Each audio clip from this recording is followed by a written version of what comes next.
Olá pessoal, tudo bem? Hoje estamos aqui para a gravação de mais um episódio do IMETcast. Estamos recebendo aqui hoje nos nossos estúdios Rami Albino para a gente conversar um pouquinho sobre agricultura e principalmente sobre os desafios da agricultura, certo? Eu poderia muito bem apresentar ele aqui, né? Mas eu vou pedir que ele se apresente. Rami, seja muito bem-vindo aqui. Saiba que o IMET fica muito feliz de ter você com a gente.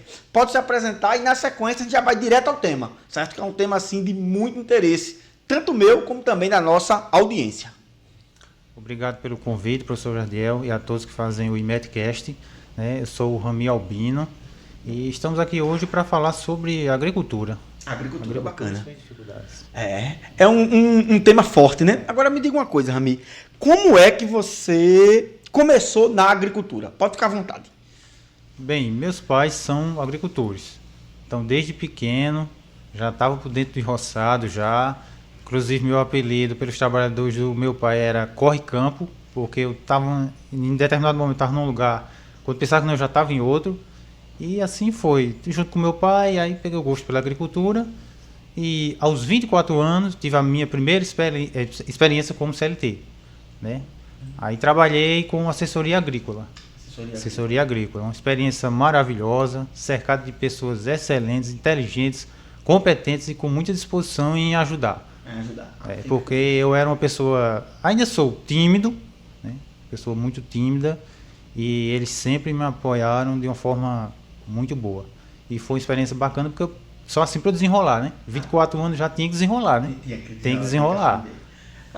Minha mãe também tinha roçado, certo? Também aí limpei muito matumbo de inhame, levantei muito, né? Limpei muito feijão, bananeira também. Bananeira era bronca, porque o roçado era assim, né?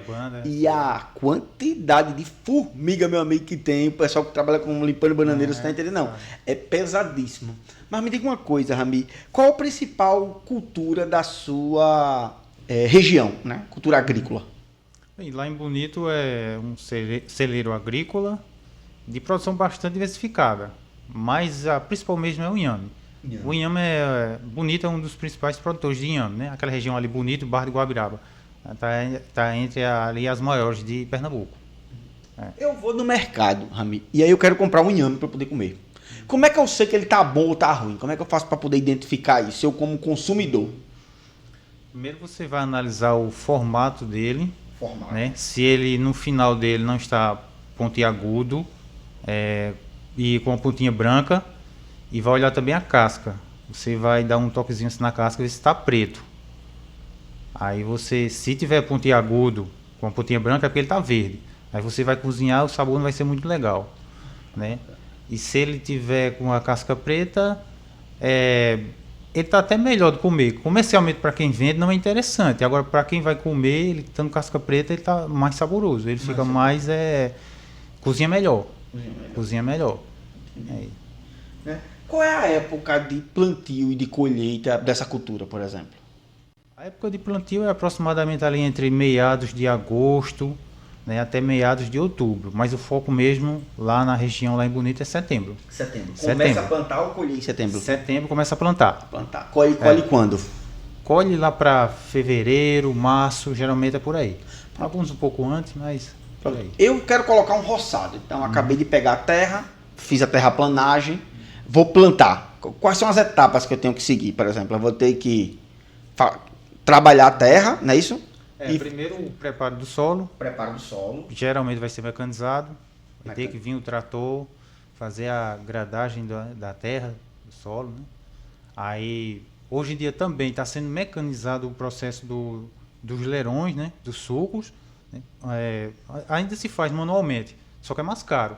O trator faz isso bem de forma mais econômica. Aí ele já deixa já prontinho já. Aí você vai ter que ter o trabalho de cavar as covinhas, né? Geralmente um suco são 30. Aí você cava as covinhas e solta ali as túberas, que chama as sementes. As sementes. Pronto. Acabei de plantar. Bacana? Ela tá rodando. Quanto tempo eu tenho que dar uma limpa nela? Ou não precisa limpar? Não, precisa, né? Precisa. Se for um inhame, você dá umas 5, 6 limpas. Limpa, Nasceu um pouquinho, tem que limpar. Geralmente ali 15 dias, um mês no máximo, tem que estar limpando. Tem que estar olhando. Depois eu vou lhe mostrar uma foto. Quem limpava o roçado era manhinha. Minha mãe que limpava o roçado. Pegava e ficava lá. Ela ia, na verdade, quase todos os dias, né? Então, todo dia ela fazia um pedacinho, um pedacinho, um pedacinho, um pedacinho. Aí, com quanto tempo eu vou colher? Depois, 4 meses? Aproximadamente 6, 7 meses. 6 ou 7 meses. 7 meses, por aí. Bacana. E na hora de comercializar, quanto é que custa? O preço é muito variável. Lei da oferta e da procura. É muito variável. Aí, eu acho que, atualmente, que o inhame, o cará da costa, deve estar por volta de 80, mas eu não sei exato não, porque é uma imprevisibilidade que é um show. Entendi. Agora, me diga uma coisa, para onde é que vai a maior parte da produção? Bem, a maior parte da produção vai para Ceasa em Recife. Ceasa em Recife. Ceasa em Recife. Mas existem alguns compradores que vêm de outros estados, como Alagoas, Sergipe e Paraíba. Comprar a questão dessa produção. Né? E no seu olhar, Rami, como é que a economia local em si é afetada? A geração de mão de obra. Mão de obra, né? Para trabalhar no roçado do pessoal. Uhum. Sobe bastante pessoas, né? Saem da rua para trabalhar na região da colônia. Então, emprega muita gente da cidade, no campo. E os do campo mesmo que ficam lá trabalhando. Né? E isso impacta diretamente no comércio da cidade, principalmente no dia de sábado, que é a feira. Né? É a feira. Junta todo mundo do sítio e desce para aumentar principalmente a questão do consumo, né? Entendi. Agora, Rami, eu tenho uma dúvida mais pessoal em relação a isso. Como é que ocorre o processo de venda e de negociação dessa produção agrícola em si? Bem, o cara fica maduro, o produtor vai lá e conhece, né? Quando chega o tempo, 6, 7 meses. Aí ele fala com o intermediário, comprador, meu cara está maduro. Tá certo, beleza. Aí eles tratam o preço, o proprietário faz a colheita, que é manual, tomba, deixa num ponto para o intermediário só vir e carregar o caminhão, e a logística é dele e ele leva para a Ceasa quando for. No caso, o trabalho do intermediário em si é conseguir quem vai comprar essa quantidade que você tem para vender, né? Ele vai ter para onde levar e faz a questão do processo logístico, é isso? O logístico é por conta dele, né? Do intermediário. E, ao seu olhar, qual é a principal dificuldade enfrentada pelos agricultores? Bem, são várias, né? Mas aqui eu vou trazer algumas principais. A falta de acompanhamento técnico. Falta de acompanhamento técnico. Muito porque, infelizmente, boa parte também da população da zona rural tem um baixo nível de escolaridade, né? Dificuldade em lidar com tecnologia, né? E por falta também de acompanhamento técnico, seja do governo, né? Seja agrônomos especializados para nos darmos orientações, né? Em relação à cultura do inhame. Entendi. E também a comercialização. O agricultor em si, familiar, ele é muito individualista, né? Ele não se une, ele não forma cooperativa, né? Cooperação entre si, e isso diminui bastante o poder de negociação que ele tem, seja na compra de insumos, porque se tivesse uma cooperação entre si, eles poderiam comprar em larga escala e o preço seria menor, né? Assim como também aumentar o poder de negociação, porque se uma associação tivesse formada, uma cooperação, poderiam ser a produção de fulano, de ciclano, de deltrano, e isso poderia, né, fazer uma negociação bem melhor, bem mais interessante. Sem dúvida. É justamente onde entra a figura, por exemplo, do intermediário. Ele consegue fazer isso. Ele consegue fazer Ele isso. consegue. Por quê? Porque você produziu 10 quilos, eu produzi 10 quilos, Pratini, nosso diretor aqui, produziu 10 quilos, Elaine, que está conosco, produziu 10 quilos, o Rafael produziu 10 quilos. Aqui tem 50 quilos. Esses 50 quilos interessa ao Carrefour. 10 quilos não interessa. Até porque a gente, sendo individualizado, a gente não pode gerar nota, não pode vender para pessoa jurídica. E é pouco. Né? E é muito pouco. Você tem quanto para poder me entregar? Eu preciso de 50 toneladas. Só tem 10. E as outras 40 vai arrumar onde? Não arruma. Quem conseguiu juntar, que deveria ser o papel da associação, consegue ter acesso a esse mercado. ele consegue expandir a vários mercados. Vários mercados. Por quê? Porque ele tem a quantidade. Porque tem quantidade. Imagine, eu digo isso porque eu conheço um caso, que aí eu vou preservar a questão do nome, mas é que a pessoa trabalhava com castanha de caju. Né? E aí era uma pessoa, começou a estudar, igual você desenrolado, começou a pensar, procurar, pesquisar, e ela entrou no antigo Bom Preço, que depois virou o grupo Big Bom Preço, depois virou um outro nome, e depois virou Todo Dia, e ainda tem alguns locais e outros não tem. Mas vamos pensar de maneira geral no Todo Dia. Ela conseguiu acesso ao Todo Dia para colocar a castanha de caju lá. Fez 30 reuniões, mas conseguiu. Aí você disse, tá tranquilo. Eu preciso de 600 quilos. Ela disse, como é? Eu preciso de 600 quilos, porque eu tenho que botar em todas as lojas. Não posso estar somente nessa. Tem que ser em todas as lojas da região que a gente tá. Ela disse, se eu juntar tudo que eu tenho, não vai dar 100. Como é que eu vou vender 600? Não tem como. Uma associação, se existisse, de pessoas que vendem a castanha do caju, teria dito, quanto? 600? Nunca é 1000, não. Porque a gente tem 1000. A gente pegou 10. A importância da associação, né? A importância da associação. E, Rami, sempre a gente passa por dificuldades, aprende lições. Na sua vida, qual foi a lição que você, mais por exemplo, isso aqui é importante? Na agricultura, a principal coisa que eu aprendi foi a lei da semeadura na prática. Né? Tudo que a gente planta, a gente colhe. E é proporcional a colheita ao tamanho do plantio. Muito bem. Aí a gente traz uma reflexão para a nossa vida pessoal. Né? O que você está plantando? Está plantando coisas boas, né? Está buscando conhecimento. É verdade. Buscando informações. Um insight tanto, né? Plantou, você vai colher. Plantou, colhe. Plantou, colhe. Não dá para plantar banana e colher morango. Não. Impossível. Vai colher banana. Vai colher banana. A vida da gente parece muito disso, não parece? Todos nós já passamos por alguma... Diga assim, Rami, uma dificuldade que você passou e conseguiu superar, que você pudesse dizer aqui. Dificuldade? Sim. Pode ser na vida pessoal, pode ser... Fique à vontade. Foi a minha transição. Saí do roçado com 24 anos de idade para ir para um emprego. Vai para o emprego. Entendi. Foi um momento complicado, logo de início. Transacional, delicado mesmo.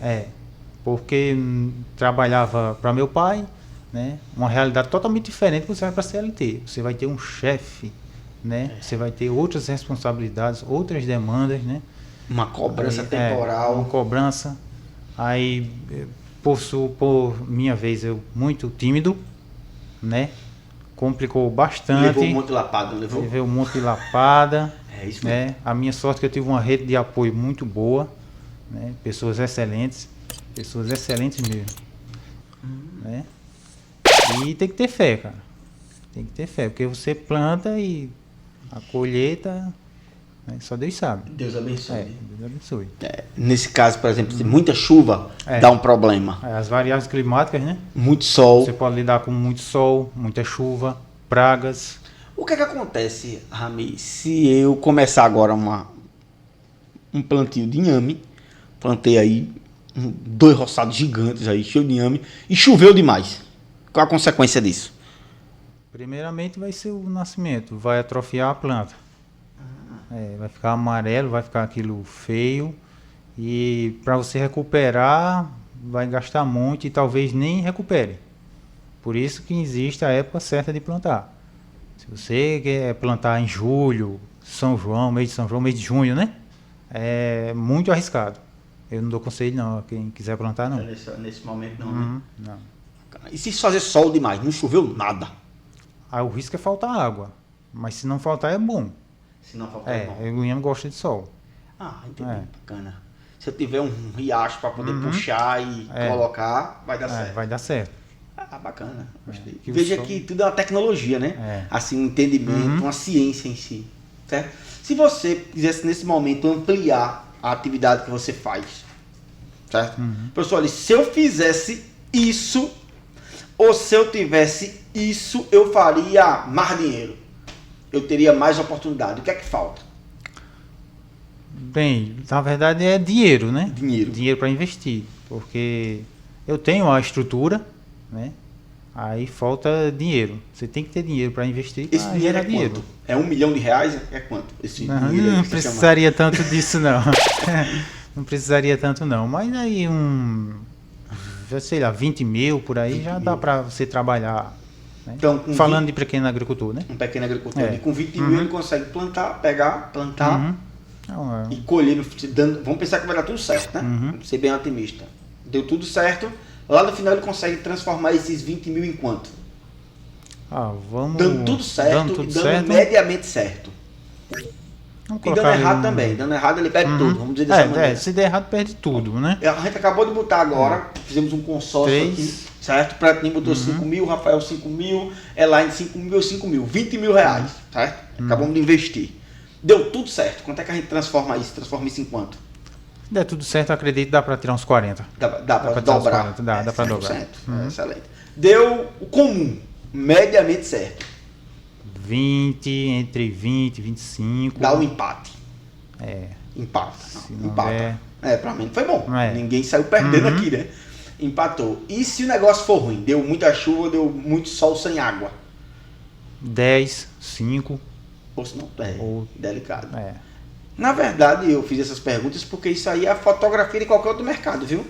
Se eu for abrir uma soparia, eu vou ter algo semelhante a isso. Talvez o que mude seja a velocidade. Aí eu levaria quanto tempo para isso poder dar certo? Errado ou mediamente certo? 6, 7, não, o processo todinho, do plantio da colheita são 6, 7 meses, né? Mas tem a preparação do solo, que também é o tempo que está dentro também. Aí você coloca o quê? Mais uns 2 meses por aí. Mais ou menos um ano? Mais ou menos um ano. Vamos pensar em um ano. Um ano é tempo suficiente para poder começar e suficiente para poder terminar também, né? Começar e terminar também. Certo? Então, fiquei muito feliz aqui, Rami, com essa entrevista que estou fazendo com você. Tenho certeza que a nossa audiência aqui deve ter aprendido bastante, certo? Essa aqui é sua câmera principal, certo? Pode mandar uma mensagem, fazer um agradecimento, dar um conselho, fique à vontade, sabe? Foi um prazer ter recebido você aqui. Quero agradecer novamente, né, o convite de estar aqui no IMEDcast, agradecer ao professor Jardiel e dizer para a nossa audiência que está assistindo, que continue assistindo o IMEDcast, porque tem vários outros temas bem interessantes, né? E façam um curso de oratória, né? Porque eu sou muito tímido e só estou desenrolando por causa desse curso, né? E também a oportunidade de estar perto de pessoas inteligentes, né? Porque na vida eu aprendi que é perto dos bons que a gente fica melhor. Gostei, tirou onda, excelente. Agradeço demais as palavras, Rami. Saiba que as portas aqui estão sempre abertas, certo? Seja para essa oportunidade, para oportunidades futuras. Sei que a gente vai se encontrar nessa trajetória, se Deus permitir. Bacana. Nada. Esse foi mais um episódio do IMEDcast.